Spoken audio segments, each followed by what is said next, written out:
America at war with itself. The full story of the Civil War prologue, a nation torn in the early 1800s. The United States of America was a young republic, brimming with promise, ambition, and contradictions, founded on ideals of liberty and equality. It was also a nation divided by the institution of slavery. As the Industrial Revolution swept through the North, transforming cities and economies, the South remained rooted in an agrarian system built on the backs of enslaved African Americans. By the mid-19th century, tensions between North and South had reached a boiling point. Disputes over states' rights, economic interests, and, most significantly, the moral and political future of slavery created an irreparable rift. America, it seemed, was at war with itself spiritually, ideologically, and soon militarily. Okay, so in order to understand why the Civil War happened when it did, we have to spend a little time on the road traveling down south. And if you're ready to get them brain cows milked, then you are officially a member of the audience. So thank you for being here. Let's go back to what we were talking about in the last video. What were the major causes of the Civil War? We talked about how the issue of slavery divided the nation, but we didn't really talk about how and why that division became so unbridgeable. So let's do that now. Okay, so the gist of what we need to remember is that the differences between the North and the South were not simply regional or geographical. There's something more going on here. And when I say that, I mean that the differences between these two regions went way beyond where they were located on a map. No, sorry, Bob. Their differences manifested themselves in their respective cultures, their values, even their philosophies of life. And to explore this idea, let's look at a few examples. So first up, the northern states were definitely more modernized, especially when it came to their economies. Whereas Southerners still relied heavily on an agrarian way of life and produced most of their income from farming. Northerners had moved on to manufacturing, mining, and shipping, which required different skills, a different pace, and a different attitude toward work. In fact, many Northerners worked in factories or as clerks, shopkeepers, or mechanics. They also engaged in wage labor, meaning that they sold their labor for money. And this was especially true of immigrants, who made up about 25% of the northern population by 1860. And because these jobs paid well, many of these Northerners enjoyed a higher standard of living than their Southern counterparts. In addition, the Northern economy benefited greatly from improved transportation systems like canals and railroads, which allowed them to move goods quickly and efficiently and to expand markets beyond their immediate region. On top of that, Northerners were less dependent on the things that could be produced locally, like agricultural products, and had access to all sorts of manufactured goods from all over the country and even abroad. This greater exposure to new ideas and products stimulated intellectual curiosity among Northerners and fostered a spirit of innovation and reform, which Southerners often saw as unnecessary or even dangerous. In addition to their economic differences, the North and South had different views on politics and society. Northern states had become more densely populated by the mid-1800s, which led to a more diverse population and more competition for resources like land and jobs. As a result, Northern states tended to favor policies that promoted economic growth and social reform, such as universal public education, which they believed would help create a more productive citizenry and keep the peace. Meanwhile, the South remained relatively rural, which meant that Southerners were mostly focused on agriculture, and they were less open to changes that threatened their way of life. In fact, they were really invested in maintaining a hierarchical society based on tradition and custom. And since slavery was integral to their plantation economy and their social order, Southerners felt compelled to protect it from abolitionist threats. But wait, there's more. The North and South also had different perspectives on the role of the federal government. Northerners generally believed that the government should play an active role in regulating the economy and protecting the rights of citizens, while Southerners preferred a more limited government that did not interfere in either the economy or the institution of slavery. These different perspectives were reflected in the types of laws that each region passed. For example, Northern states tended to pass laws that regulated working conditions and prohibited the sale of liquor, whereas Southern states passed laws that protected slavery and promoted agricultural production. But okay, great. You might be saying, well, Mr. Williams, that all sounds dandy, but why does it matter? Why can't we just have both of these ways of living side by side? Well, the problem is that neither side was willing to compromise. Now, for a lot of reasons, but chief among them was the belief that slavery was morally wrong. Northerners were convinced that they were superior to Southerners, and that they had a duty to spread the blessings of liberty and equality to all people. Meanwhile, Southerners were equally sure of their own righteousness, and felt that they were preserving the proper social order ordained by God. Thus, each side saw itself as the other side's greatest enemy. And as the nation grew, their conflict became more and more intense. Let me explain. As the United States expanded westward, the question of whether slavery would be allowed in new territories became a constant source of contention between the North and the South. Now, this dispute was particularly contentious because both sides believed that their way of life was under attack. For instance, the Missouri Compromise of 1820, which admitted Missouri as a slave state and Maine as a free state, was seen as a victory by one side and a defeat by the other. And the same thing happened with the Compromise of 1850, which admitted California as a free state while also enacting stricter fugitive slave laws. Each of these compromises only succeeded in kicking the can down the road, so to speak. And it wasn't long before the issue of slavery flared up again. Okay, so fast forward to 1854, when the Kansas-Nebraska Act proposed the creation of 2 new territories. Now, this act allowed for popular sovereignty to determine the status of slavery in these territories, meaning that the residents of these territories would vote to decide whether or not to allow slavery. But that was a bit of a bait and switch, because pro-slavery Missourians flooded into Kansas to vote and basically rigged the election. And when anti-slavery Northerners found out, they also flooded into Kansas to fight for their cause. And this led to a bunch of violence known as Bleeding Kansas, which resulted in hundreds of deaths and escalating tensions between the North and the South. And matters were made worse in 1857, when the Supreme Court ruled in the Dred Scott case that African Americans were not and could never be citizens of the United States, and that Congress had no authority to prohibit slavery in the territories. To make matters worse, the decision was written by a pro-slavery justice named Roger B. Taney, who said that ending slavery would destroy the South's way of life and lead to the downfall of the entire nation. And since you know, according to Taney, black people couldn't testify in court and were considered property rather than human beings. That further eroded whatever goodwill existed between the North and the South. Now, up until this point, the issue of slavery had been the main cause of sectional tension. But after the Dred Scott decision, it was clear that the nation was splitting along lines deeper than any political boundary. The North was outraged by the decision, which they saw as an attempt to expand slavery into the territories, while the South was emboldened by it. So the Missouri Compromise of 1820 and the Compromise of 1850 had maintained a balance between free and slave states, but the Kansas-Nebraska Act of 1854 and the Dred Scott decision of 1857 shattered any remaining illusion of peace. Okay, so we'll leave it there. In the next video, we pick up right here and talk about how Abraham Lincoln got elected president in 1860 and how that led directly to secession crisis. The spark, Lincoln, and secession expanded the political storm before the election. The 1850s were a decade of escalating crisis. Every major event, the Fugitive Slave Act, the Kansas-Nebraska Act, the Dred Scott decisions, seemed to deepen the national rift. Political compromise had held the Union together for decades. But now the glue was wearing thin. The once powerful Whig Party had collapsed under the pressure of sectional division. Into the vacuum stepped the newly formed Republican Party founded. In 1854, it was a coalition of anti-slavery Whigs, Free Soilers, and Northern Democrats. Its central platform was stopping the expansion of slavery into new territories, not immediate abolition.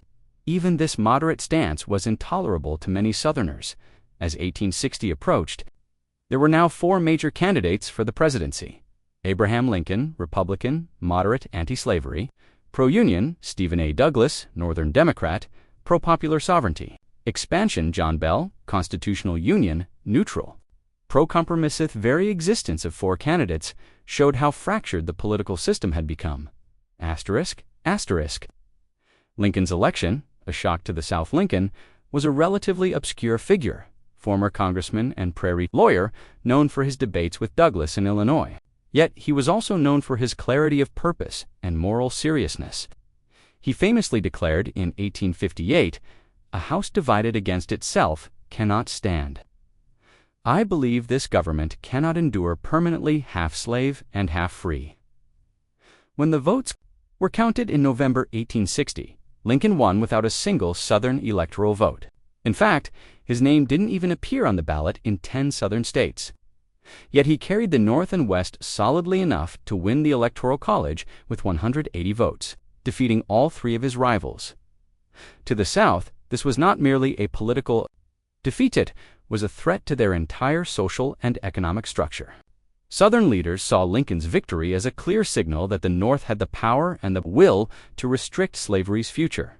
In their eyes, they had only one choice. Secession, South Carolina, leads the way on December 20th, 1860, just over a month after Lincoln's election. South Carolina became the first state to secede from the Union. Its leaders met in Charleston and voted unanimously to leave.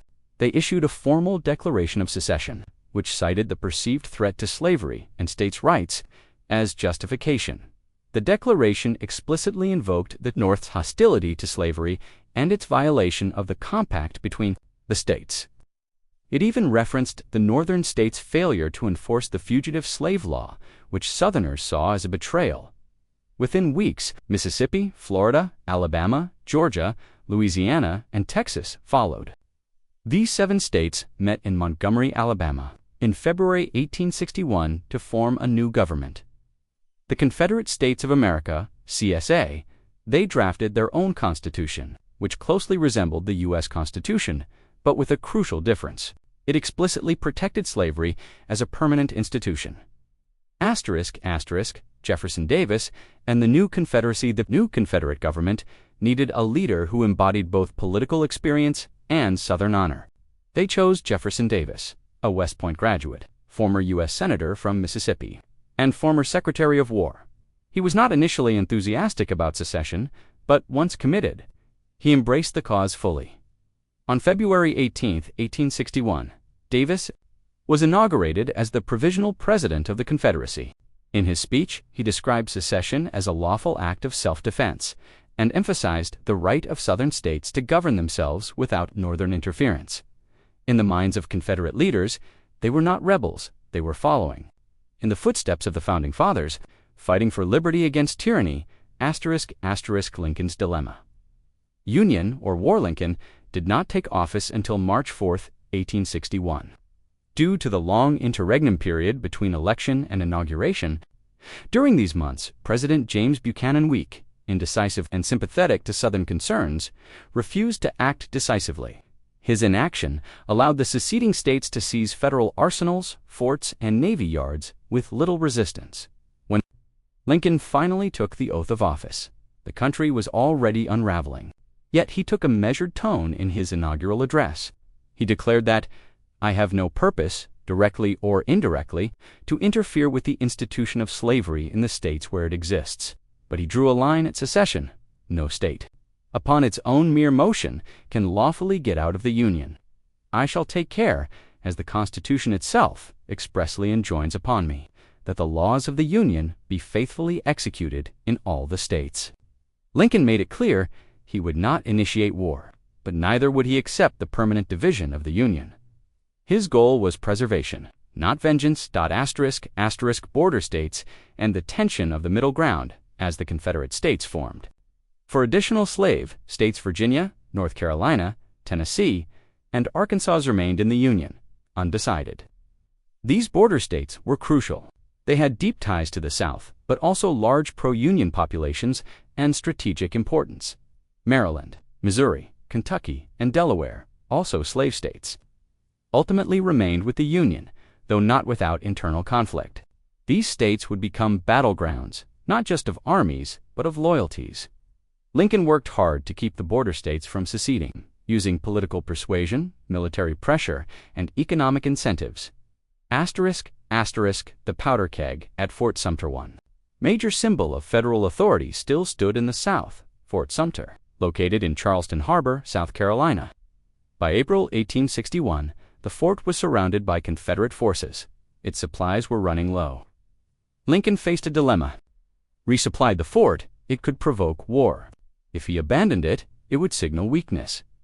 On April 6th, Lincoln informed South Carolina that he intended to send food provisions only to the garrison. But on April 12, 1861, Confederate forces under General P.G.T. Beauregard opened fire on Fort Sumter. Major Robert Anderson and his Union troops eventually surrendered. No one died in the fighting, but the explosion reverberated throughout the nation. A. Nation divided, the attack on Fort Sumter changed everything. Lincoln immediately called for 75,000 volunteers to suppress the rebellion. The North erupted in patriotic fervor, but in the South, Lincoln's call was seen as an act of war. Within weeks, Virginia, Arkansas, Tennessee, and North Carolina seceded. Joining the Confederacy, the American Union, once a fragile experiment, was now a battleground. The nation was no longer merely debating ideas. It was preparing for war. The Civil War had begun. Fort Sumter and the drums of war expanded the last federal stronghold in the South by early 1861. The Confederate States had already seized most federal forts, arsenals, and mints within their territory. Only a few Union outposts remained, and the most symbolic of all was Fort Sumter. Located in the harbor of Charleston, South Carolina, the very heart of secessionist fervor, constructed after the War of 1812. Fort Sumter stood as a federal bastion. Meant to guard Charleston's busy harbor, it wasn't fully completed, nor was it well supplied, but its position made it a national flashpoint. The commander of the fort, Major Robert Anderson, was a Kentucky-born Unionist and a career Army officer. Though sympathetic to the South's concerns, he remained loyal to the Union and had quietly moved his small garrison from the more vulnerable Fort Moultrie to Fort Sumter in December 1860. This action was seen by the newly formed Confederacy as an aggressive, provocative move. Charleston residents watched the fort every day. Tensions climbed. Any attempt to resupply or reinforce it would be seen as an act of war. Lincoln's strategic gamble when Abraham Lincoln took office on March 4, 1861. He inherited this crisis. For weeks, his advisors debated whether to evacuate Fort Sumter or send reinforcements.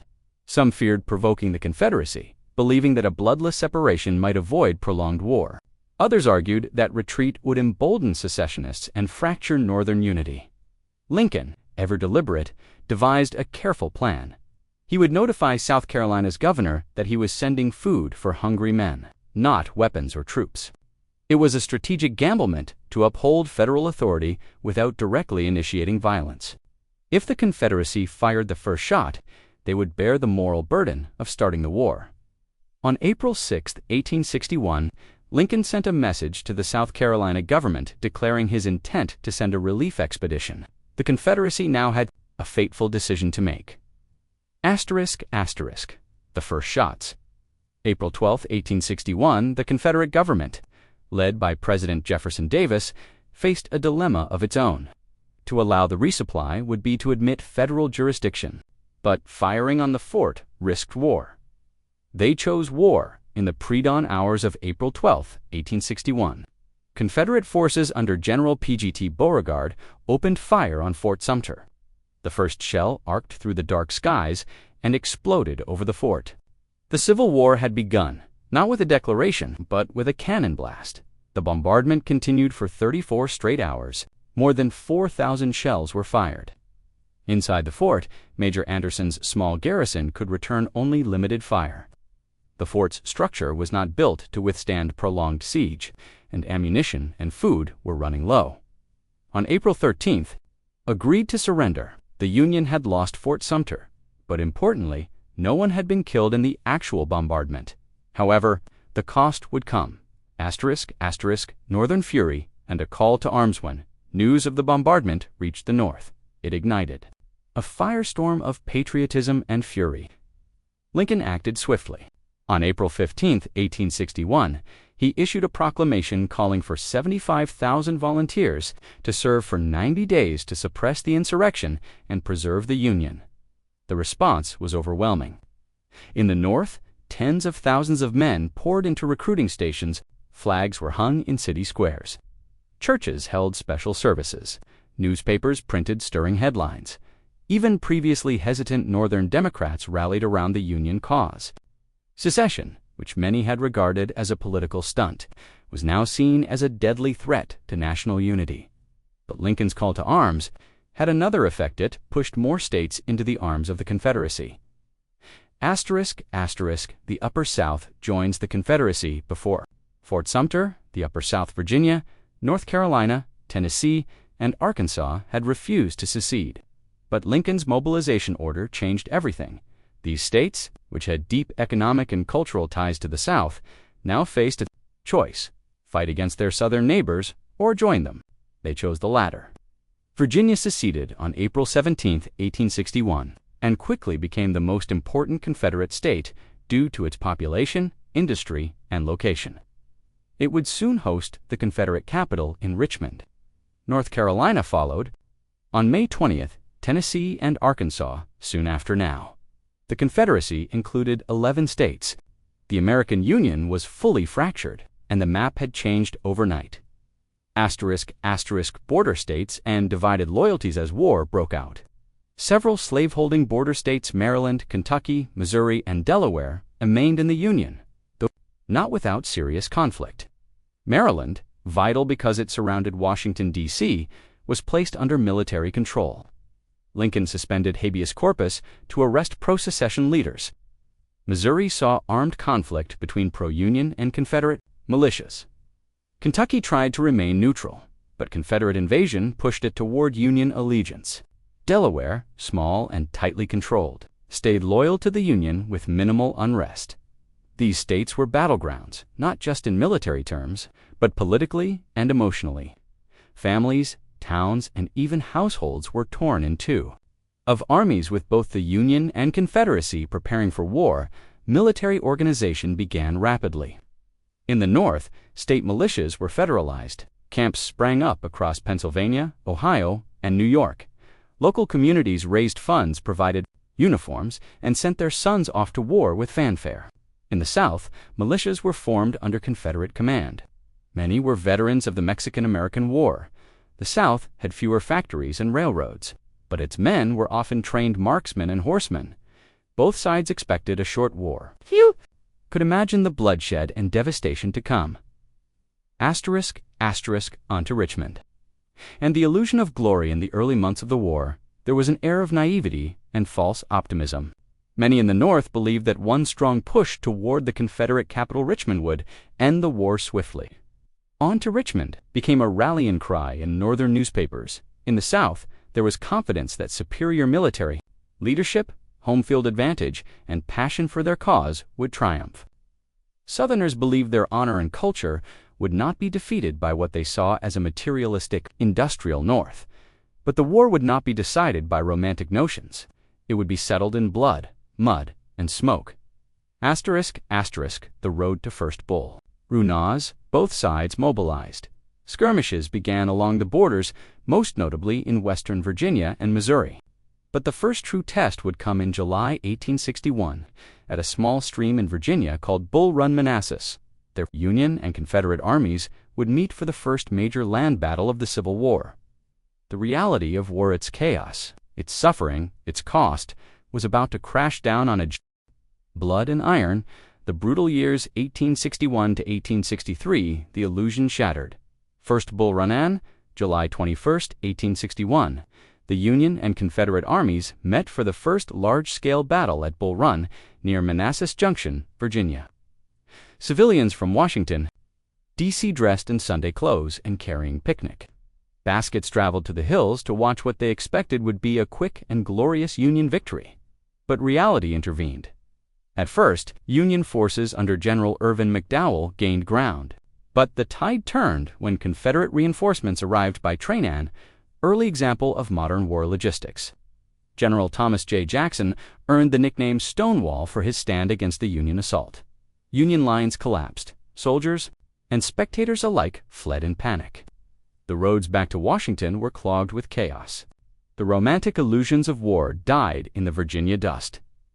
Bull Run proved one thing clearly: this war would not be short. It would be bloody. It would be national ... the shape of the war from late 1861 through 1863.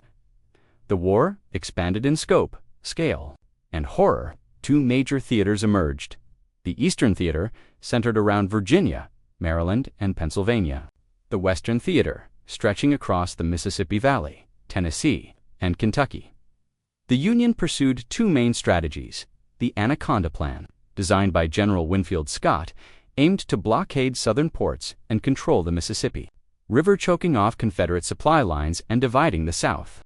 A direct push into Virginia, targeting Richmond, the Confederate capital. Meanwhile, the South hoped to outlast the North's will to fight. They didn't need to conquer the Union only to survive until the North gave up or foreign powers like Britain or France intervened. ***, new weapons, old tactics. This was the first modern war in many ways. Technologies outpaced tactics. Commanders on both sides, trained in Napoleonic warfare, led frontal assaults against rifled muskets and artillery with devastating results. Minié-balls shattered bones and turned wounds. Septic. Railroads moved entire divisions quickly and efficiently. Telegraphs enabled real-time communication between fronts. Ironclad ships, such as the USS Monitor and CSS Virginia, changed naval warfare forever during their historic duel in 1862. Longer spectators, they were targets. Cities were bombarded, farmland burned. Armies moved through towns like consuming fires. The war consumed not just soldiers, but societies. The Western victories and rise of Ulysses S. Grant. While the East stagnated in repeated stalemates, the West saw real progress for the Union. A relatively unknown general named Ulysses S. Grant, known for his stubbornness and quiet resolve, began securing vital victories. In early 1862, Grant captured Fort Henry and Fort Donelson in Tennessee.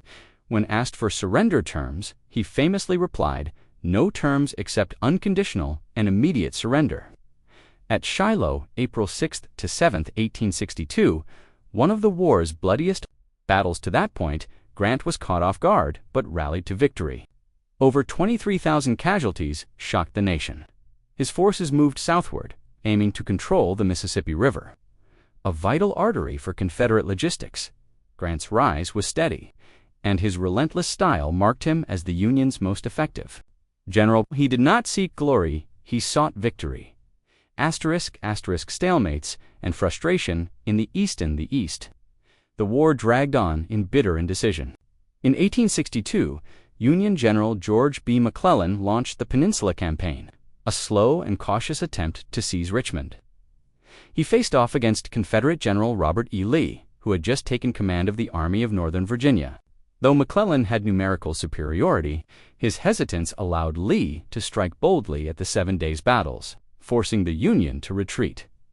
That fall, Lee went on the offensive, invading Maryland, hoping to sway the border state and gain foreign recognition. At Antietam, September 17, 1862. The bloodiest single day in American history unfolded, over 22,000 killed, wounded, or missing. Though tactically inconclusive, it was a strategic Union victory, as Lee's invasion was repelled. This allowed Lincoln to issue the Emancipation Proclamation, giving the war a moral cause beyond preserving the Union. Emancipation, changing the war's purpose on January 1, 1863. Lincoln officially signed the Emancipation Proclamation, declaring that all enslaved people in Confederate-held territories were now forever free, states or areas under Union control, but its symbolic and strategic impact was profound. It gave the Union a moral high ground. It discouraged European nations, particularly Britain and France, from recognizing or aiding the Confederacy. It encouraged enslaved people to escape and resist their bondage. It allowed for the enlistment of black soldiers in the Union Army by war's end. Nearly 180,000 black men would serve the Union cause, many of them formerly enslaved. Their valor and sacrifice reshaped the fight into one not just for Union, but for freedom and human dignity. Confederate victories and costly triumphs despite growing pressure. The Confederacy continued to resist fiercely. Under Lee's leadership, Southern forces won stunning victories. Fredericksburg, December 1862, was a disastrous Union assault against fortified Confederate lines. Union losses neared 13,000. Chancellorsville, May 1863, was perhaps Lee's most brilliant tactical victory, where he outflanked a larger Union army. But it came at a terrible cost. Stonewall Jackson, his right-hand general, was mortally wounded by friendly fire. Lee's army, battle-hardened and respected, remained undefeated in the East. But the South's economy was crumbling. Inflation was rampant. Supplies were scarce. Slavery, its economic foundation, was being undermined from within. The Confederacy needed a decisive blow, one that might force the North to negotiate peace. Lee decided to go north again. The road to Gettysburg in June 1863. Lee invaded Pennsylvania, seeking a victory on Union soil. His goal: shake Northern morale, gather supplies, and possibly influence upcoming Northern elections. Union forces shadowed him closely. The two armies would meet at a quiet town in southern Pennsylvania. Neither had planned to fight. That town was Gettysburg. Emancipation and Revolution, 1863 to 1864, from preservation to liberation at the beginning of the war. Abraham Lincoln's primary objective was simple and firm: preserve the Union. Slavery, though central to the conflict, was not the initial target of federal force. Lincoln treaded cautiously, fearing that any anti-slavery declaration would push border states like Kentucky and Maryland into the Confederacy. But as the war dragged on and as enslaved people began fleeing to Union lines, Lincoln's policy shifted. He began to see emancipation not just as a moral necessity, but as a strategic weapon. Freeing the enslaved would strike at the South's labor force and economic foundation. And as black men began offering their service to the Union Army, Lincoln realized he was witnessing something bigger: a social revolution inside a military conflict. The Emancipation Proclamation, a nation redefined in January 1, 1863. President Lincoln issued the Emancipation Proclamation. The decree declared, all persons held as slaves within any state or designated part of a state, in rebellion against the United States, shall be thenceforward, and forever free. While limited, applied only to Confederate-held territory, not border states or loyal Southern areas. Proclamation transformed the character of the war. The Union now fought not only to reunify, but to abolish slavery. It discouraged foreign powers, especially Britain and France, from recognizing the Confederacies since their populations opposed slavery. It gave enslaved people hope and encouragement to flee toward Union lines, draining the South of labor and morale. It also paved the way for black enlistment in the Union Army, historic shift in American military and political history. Black soldiers fighting for freedom even before the Emancipation Proclamation. Formerly enslaved and free black men had pushed to join the Union cause. They were initially denied the right to serve, but that changed with the Proclamation. The establishment of the United States Colored Troops USCT in 1863 formalized black enlistment. By the war's end, nearly 180,000 black men served in the Union Army and 20,000 in the Navy. They faced unequal pay, inferior equipment, and racist treatment from white officers and troops. Yet they fought with valor in battles like Fort Wagner, where the 54th Massachusetts Infantry, one of the first black units, launched a heroic, deadly assault. Petersburg, where black troops held the line in critical siege warfare.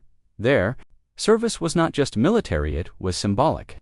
Every black soldier in a Union uniform declared, "We are Americans, and we are ready to die for a nation that enslaved us, so that others may live free."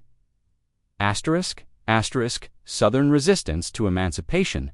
The Confederacy, the Emancipation Proclamation, was seen as a direct assault on their way of life. Southern leaders rejected it as illegitimate. Confederate newspapers framed it as proof of Northern tyranny and barbarism. Yet within the South, enslaved people heard the news through rumor, Union troops, or escaped slaves, and many took liberation into their own hands. They fled plantations, slowed work, sabotaged machinery, or joined Union forces. In this way, emancipation became a grassroots revolution as much as a top-down political act. Gettysburg, a turning point while emancipation changed the war's moral foundation. Military victory was still crucial. In July 1863, the war's fate pivoted dramatically at the Battle of Gettysburg. From July 1st to 3rd, Union and Confederate armies clashed in Pennsylvania. Over 160,000 men fought across hills, fields, and ridges. The final Confederate assault pickets charge ended in disaster. General Robert E. Lee was forced to retreat, and the South would never again mount a full-scale invasion of the North. 51,000 soldiers were killed, wounded, or missing. Gettysburg was the bloodiest battle of the war, and its psychological impact was massive. Just months later, Lincoln delivered the Gettysburg Address for 7 years ago. That government of the people, by the people, for the people, shall not perish from the earth. It was short just 2 minutes, but it reframed the war as a test of democracy itself. Vicksburg. The Mississippi falls while Gettysburg raged. In the East, General Grant was orchestrating another critical Union victory in the West. The siege of Vicksburg, Missoula, 1863, targeted the last Confederate stronghold on the Mississippi River. After months of encirclement, starvation, and bombardment, Vicksburg surrendered on July 4, 1863. This victory split the Confederacy in half and gave the Union control of the river, realizing a major goal of the Anaconda Plan. Lincoln, seeing Grant's brilliance and tenacity, promoted him. The man who had once been labeled a drunkard was now the North's best hope. Revolution in the South. Cracks in the Confederacies, Union victories mounted, and emancipation progressed. The Confederacy began to fray from within. Inflation skyrocketed. Confederate money became nearly worthless. Food riots broke out in cities like Richmond and Atlanta. Desertion in the Confederate Army increased as morale sank. Slaves escaped or rebelled, knowing the tide of war was shifting. Even Confederate soldiers, many of them poor farmers, began to resent a war they were fighting for the wealth and power of the planter elite. The romantic vision of the Confederacy was being buried in hardship and defeat. 1864. Lincoln's crucial election year. 1864. Lincoln faced a country weary of war. Casualties were immense. The South had not yet surrendered. Peace Democrats, known as Copperheads, called for a negotiated end to the war. Lincoln feared he might lose re-election. His likely opponent, General George B. McClellan, promised to negotiate peace even if that meant allowing the South to remain separate. But military events shifted everything. In September 1864, General William Tecumseh Sherman captured Atlanta. The victory electrified the North. Lincoln won re-election handily in November, with 212 electoral votes to McClellan's 21. His triumph was not just political, it was a mandate to finish the war and end slavery completely. Collapse of the Confederacy, 1864-1865, War Without Mercy. Total war begins by 1864. The war had entered its most relentless and punishing phase. After 3 years of fighting, both sides were exhausted, but the Union, with its industrial strength and growing manpower, had the upper hand. President Lincoln had appointed Ulysses S. Grant as General-in-Chief of all Union armies. Grant's strategy was simple and brutal: constant, coordinated offensives across all fronts, giving the South no time to rest, regroup, or reinforce. He called it hard war. Others would later call it total war. The Union was no longer just fighting Confederate armies. It was breaking the South's ability to make war by destroying crops, railroads, towns, and morale. And at the heart of that campaign was a man of fire and steel, William Tecumseh Sherman. Sherman's march, the scorched path to Savannah, September 1864. After a grueling siege, General Sherman captured Atlanta, key southern city, rail hub, and symbol of Confederate resilience. Its fall was a political and military triumph, helping secure Lincoln's re-election. But Sherman was not finished. With Atlanta in Union hands, he launched one of the most infamous campaigns in American military history, the March to the Sea. From November to December 1864, Sherman's 62,000 troops marched 285 miles from Atlanta to Savannah, carving a 60-mile-wide path of destruction. They burned farms and mills, tore up rail lines, Sherman's neckties, freed thousands of enslaved people, demoralized the Southern civilian population. Sherman's goal wasn't just to cripple Confederate logistics, it was psychological warfare. He wanted the South's people to feel the war in their homes, to lose the will to fight. On December 21, 1864, Sherman sent a telegram to Lincoln. "I beg to present you as a Christmas gift the city of Savannah." Grant versus Lee. The war of attrition in Virginia. While Sherman scorched the South, Grant confronted Robert E. Lee in the East with relentless pressure. From May 1864 through spring 1865, Grant launched a series of brutal campaigns in Virginia, including the Wilderness, a nightmarish battle in dense forests where fires consumed the wounded; Spotsylvania Courthouse, fierce hand-to-hand combat in trenches and muddy ravines; Cold Harbor, a disastrous Union assault that killed thousands in minutes. But Grant never stopped. He kept advancing, forcing Lee's army to retreat, Richmond, and eventually to Petersburg, where both sides dug into trenches. Early glimpses of modern warfare. The siege of Petersburg lasted over 9 months, with constant skirmishes, sapping operations, and daily misery. Lee's forces dwindled, supplies vanished, morale collapsed. The South disintegrates from within by late 1864. The Confederate home front was unraveling. Desertion rates soared. Thousands of Confederate soldiers went home to protect starving families or simply gave up. Inflation reached staggering levels. Confederate currency was almost worthless. Slave escapes and internal rebellions surged as Union forces advanced. Food shortages and blockades crippled Southern cities. The South's hopes for foreign recognition had evaporated. Britain and France, once sympathetic, now saw the Confederacy as a lost cause aligned with slavery. Even Confederate leaders privately admitted what the public dared not say: the end was near. The fall of Richmond and Lee's surrender.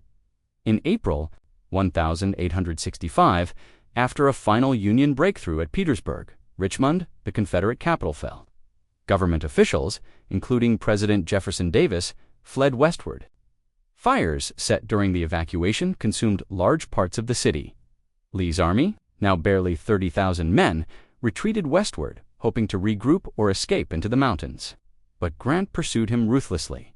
On April 9, 1865, surrounded near the village of Appomattox Courthouse, Virginia, General Robert E. Lee surrendered to General Grant. In a quiet house owned by Wilmer McLean, whose former home had been near the first battle at Bull Run. Two exhausted generals met. Grant's terms were generous. Confederate soldiers could go home.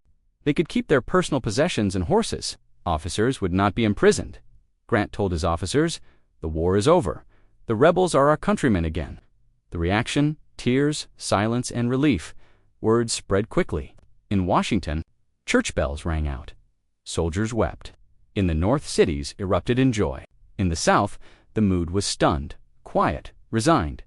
Confederate soldiers, once defiant, laid down their arms. Some cried, others simply walked home, unsure what future awaited them.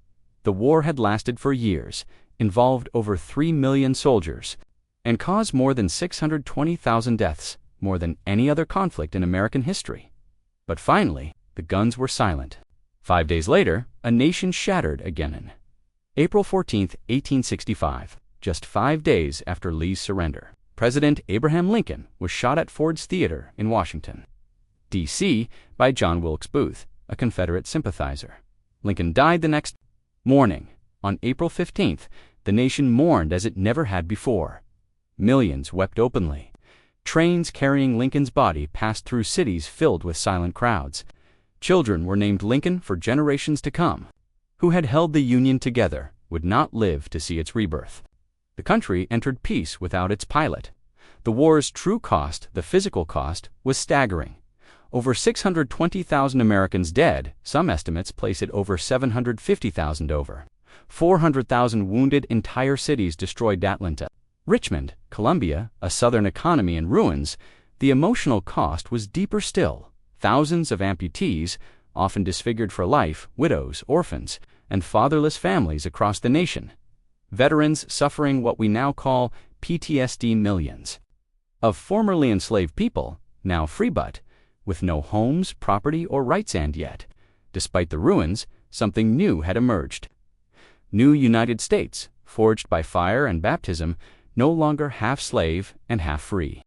Reconstruction and the scars of war, 1865 to 1877, the ashes of peace in the spring of 1865. The Civil War ended, but the war's impact had only just begun. The guns had fallen silent, but the questions left behind were deafening. What would happen to the freedmen, the 4 million formerly enslaved people? Would the Southern states be punished, reformed, or welcomed back? Could the Union, shattered by 4 years of bloody division, truly become one nation again? America stood on the edge of a great experiment in rebuilding what would come to be called Reconstruction. The war had destroyed slavery, broken the Confederacy, and expanded the federal government's power, but it had also left behind smoldering resentment, deep racial hatred, and an economic and social landscape barely recognizable. The struggle for freedom had been won, but the battle for equality, justice, and unity was just beginning. Lincoln's vision interrupted. Abraham Lincoln had begun planning for Reconstruction even before the war ended. His second inaugural address, delivered just weeks before his death, offered a vision of mercy and reconciliation, with malice toward none, with charity for all, to bind up the nation's wounds. His plan, often called the 10% plan, aimed to reintegrate Southern states quickly and peacefully. If 10% of a state's voters swore loyalty to the Union and accepted emancipation, the state could rejoin. Lincoln hoped to heal rather than punish Stott, but on April 14, 1865, Lincoln was assassinated. His vision died with him, and Reconstruction would fall into the hands of others, men less forgiving, more bitter, or more opportunistic. Andrew Johnson, a president at war with Congress. Lincoln's successor, Andrew Johnson, was a Southern Democrat from Tennessee who had stayed loyal to the Union. At first, many hoped he might carry Lincoln's torch. But Johnson had his own ideas and deep prejudices. He opposed slavery, but he also despised the planter elite and held racist views toward African Americans. He wanted to humiliate Southern aristocrats, but had no interest in protecting the rights of freedmen. Johnson's Reconstruction plan granted amnesty to most former Confederates, allowed Southern states to rejoin quickly without major reforms, permitted Southern legislatures to pass black codes, laws that restricted the freedom, movement, and rights of African Americans. Congress, especially the radical Republicans, was outraged. Leaders like Thaddeus Stevens and Charles Sumner demanded a more aggressive Reconstruction, including full citizenship for freedmen, voting rights for black men, the punishment of Confederate leaders' military occupation of the South. To enforce reforms, the stage was set for a new battle not between North and South, but between President and Congress. The Reconstruction Amendments, a new constitutional mid-political struggle, Congress passed a series of transformative laws amendments that changed the American Constitution forever. 13th Amendment, 1865, abolished slavery in all its forms. 14th Amendment, 1868, guaranteed citizenship to anyone born in the U.S. and provided equal protection under the law. 15th Amendment, 1870, prohibited states from denying the right to vote based on race, color, or previous servitude. Reconstruction amendments redefined what it meant to be an American. For the first time, the Constitution promised liberty and equality, not just in theory, but by law, at least on paper. But enforcing these promises would be a different battle altogether. The freedmen's struggle for true freedom, for the formerly enslaved, freedom was both a triumph and a test. Suddenly, millions of men, women, and children were free but without land, money, or education. The Freedmen's Bureau, created in 1865, was tasked with helping them transition to free life. It provided emergency food and housing, education, building thousands of schools, legal support for labor contracts, reunification of families separated by slavery, yet the Bureau was underfunded, understaffed, and violently opposed by Southern whites. Many freedmen sought land 40 acres and a mule, but few received it. Instead, many were trapped in a cycle of sharecropping, where they rented land from white owners, often leading to debt and dependency little better than slavery. Despite enormous challenges, black communities thrived in resilience. They built Churches, schools, and mutual aid societies ran for office, some 2,000.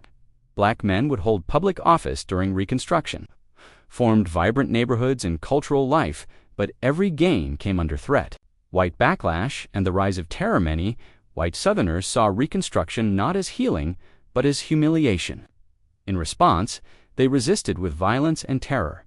Groups like the Ku Klux Klan, founded in Tennessee in 1866, waged a campaign of racial terror, including nighttime raids, lynching, burning black homes, schools, and churches, murdering black voters and Republican officials. The goal was simple: restore white supremacy through fear. In the early 1870s, to combat Klan violence, and for a time, federal troops suppressed the worst of it. But enforcement required willpower, and political will was fading. Reconstruction begins to unravel as the 1870s progressed. Northern interest in Reconstruction declined. Economic crisis as the Panic of 1873 shifted attention. Corruption, scandals in President Ulysses S. Grant's administration undermined faith in government. Meanwhile, Southern Redeemer Democrats regained power in state legislatures. They called for a return to home rule, which really meant restoring white control and reversing Reconstruction's progress. By 1876, only 3 Southern states, Louisiana, South Carolina, and Florida, still had Republican governments propped up by federal troops. Then came the fateful election, the Compromise of 1877, the final betrayal in the disputed election of 1876. Democrat Samuel Tilden won the popular vote, but Republican Rutherford B. Hayes contested the results in several key states. After weeks of tension, a secret deal, the Compromise of 1877, resolved the impasse. Hayes would become president. In return, Republicans would withdraw all remaining federal troops from the South. With that withdrawal, Reconstruction was over. Southern states quickly fell under Jim Crow rule regime of segregation, disenfranchisement, and white supremacy that would last well into the 20th century. What Reconstruction left behind, though Reconstruction ended in political defeat, it planted seeds that would grow for generations. The 13th, 14th, and 15th Amendments became the legal foundation for future civil rights movements. The courage of Black Americans who fought, voted, and governed during this era defied history and wrote a new one. The failure of Reconstruction showed how hard true equality is to build in a divided, unequal society. Intervention, when used with purpose. Legacy of a nation divided. 1877 present, a war that never truly ended, though the Civil War ended in 1865. Its divisions, wounds, and lessons still ripple across American life. The battlefield guns fell silent, but the ideas that clashed, viz., democracy versus oligarchy, never fully resolved. The Civil War was America's defining trauma, reshaping its laws, its people, and its future. The stakes were not just political, they were moral, and the echoes of that struggle are heard in every debate over race, justice, identity, and power to this day. The death of Reconstruction and the rise of Jim Crow. The withdrawal of federal troops in 1877, the white South reasserted control over its political and social systems. What followed was nearly a century of oppression known as Jim Crow. Segregation laws legally separated Black Americans from whites in schools, transportation, restaurants, and public facilities. Voter suppression tactics, including poll taxes, literacy tests, and grandfather clauses, stripped Black citizens of political power. Lynching and racial terror maintained white supremacy through fear. Black Americans were pushed into sharecropping and economic dependency with few opportunities. To escape poverty, the promise of Reconstruction freedom, equality, and democracy was betrayed. The Civil War had ended slavery, but it had not ended racism, nor had it truly rebuilt the South as a place of justice. The myth of the lost cause in the decades following the war, the South and even many in the North began to reshape the Civil War's memory. This revisionist narrative became known as the lost cause ideology. Its key tenets were that the Confederacy fought not for slavery, but for states' rights and Southern honor. That slavery had been benign and enslaved people had been content. That Confederate leaders, especially Robert E. Lee, were noble heroes. That Reconstruction had been a period of Northern tyranny and black incompetence. This myth took root in textbooks, public monuments, and popular culture. Organizations like the United Daughters of the Confederacy erected hundreds of Confederate statues, many not immediately after the war, but during the Jim Crow era, as symbols of white supremacy. By sanitizing the Confederacy and distorting history, the lost cause narrative delayed racial healing, emboldened segregation, and obscured the war's true cause. The defense of slavery, the civil rights movement, a second Reconstruction, the struggle to fulfill the promises of the Civil War, gained new life in the mid-20th century.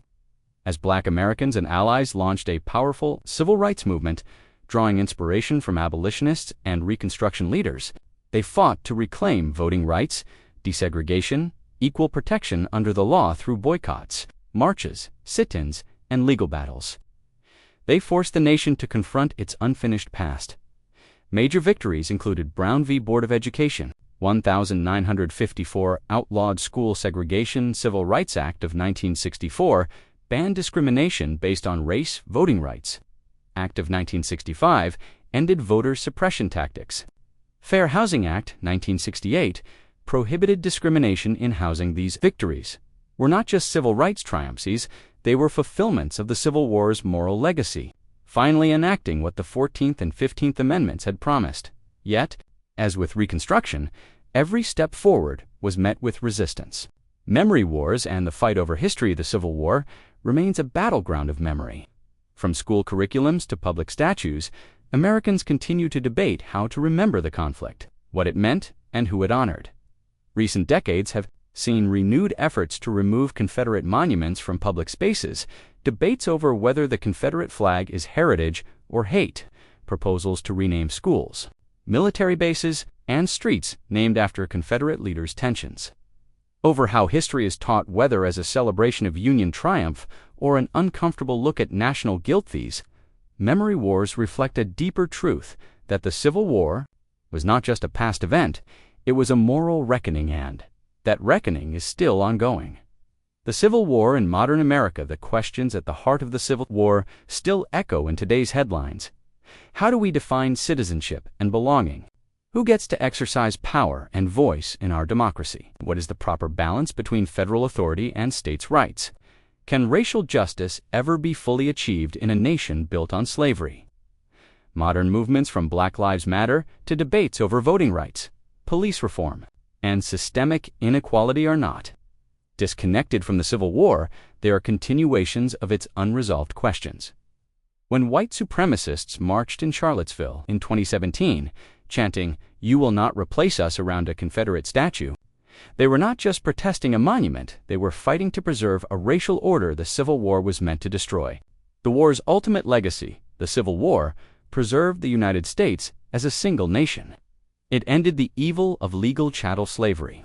It elevated the idea that freedom is universal, not selective. It strengthened the federal government's power to protect rights, but it also revealed the fragility of democracy. It showed how fear, hatred, and economic self-interest can divide a people to the point of war. And it taught that legal change is not enough. Cultural transformation is slower, harder, and often incomplete. The Civil War is not over. Not truly. It lives in the stories we tell, the monuments we keep or remove, the systems we uphold, and the struggles we continue to fight. It is not just a war of the past, it is a mirror for our present and, perhaps, a map for our future.